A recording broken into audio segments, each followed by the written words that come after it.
Monsoon update केवळ 90%च पावसाची शक्यता।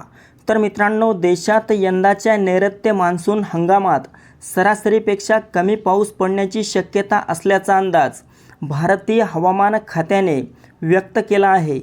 जून ते सप्टेंबर या कालावधीमध्ये देशभरात दीर्घकालीन सरासरीच्या केवळ 90% पर्जन्यमानाची नोंद होईल असा अंदाज हवामान विभागाने वर्तवला आहे। या अंदाजात 4% त्रुटीची शक्यता गृहीत धरण्यात आली आहे। जून महिन्यात देशातील एकूण पर्जन्यमानही सरासरीपेक्षा कमी राहण्याचा अंदाज आहे। जूनमधील पाऊस दीर्घकालीन सरासरीच्या 92%पेक्षा कमी राहू शकतो। ईशान्य भारतात यंदा सामान्य पाऊस पडण्याची शक्यता आहे, मात्र देशातील इतर बहुतांश भागांमध्ये सरासरीपेक्षा कमी पर्जन्यमान होऊ शकते। केरळमध्ये नैऋत्य मान्सूनचे आगमन पुढील 7 दिवसात होण्याची शक्यता आहे। साधारणपणे 1 जूनच्या आसपास केरळमध्ये मान्सून दाखल होतो। त्यानंतर देशभरातील मान्सून हंगामाची अधिकृत सुरुवात मानली जाते। जून महिन्यात देशातील बहुतांश भागांमध्ये सरासरीपेक्षा जास्त कमाल तापमानाची नोंद होण्याची शक्यता हवामान खात्याने व्यक्त केली आहे। उत्तर प्रदेश, हरियाणा, पंजाब, बिहार, ओडिशा, छत्तीसगड, गुजरात, आंध्र प्रदेश तसेच महाराष्ट्रातही काही भागांमध्ये उष्णतेच्या लाटेचे दिवस अधिक राहू शकतात।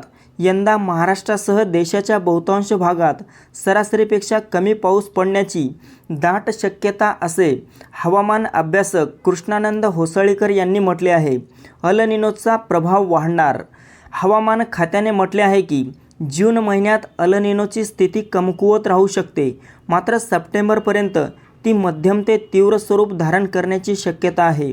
अल निनो सक्रिय झाल्यास भारतातील मान्सून पर्जन्यमानावर विपरीत परिणाम होतो आणि पाऊस कमी पडण्याची शक्यता असते।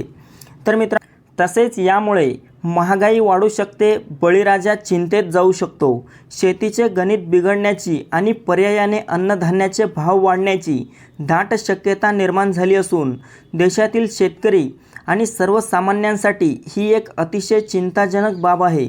देशातील बहुतांश पावसावर अवलंबून असलेल्या शेती क्षेत्रांचा समावेश असलेल्या मान्सून मुख्य पट्ट्यात यंदा सरासरीपेक्षा कमी पाऊस पडण्याची शक्यता आहे।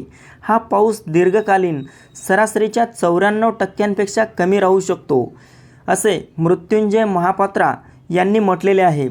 तर मित्रांनो, ही मान्सून संदर्भात बातमी अतिशय चिंताजनक आहे। त्यामुळे सर्व शेतकरी बांधवांनी ही आपल्यासोबतच माहिती इतरांना पण शेअर करावी आणि यानुसार आपल्या शेतीचे पूर्वनियोजन करावे। व्हिडिओ आवडला असेल तर लाईक नक्की करा, इतरांना पण शेअर करा। अशाच प्रकारची माहिती आपल्याला आपल्या या चॅनलवर मिळत राहील। धन्यवाद।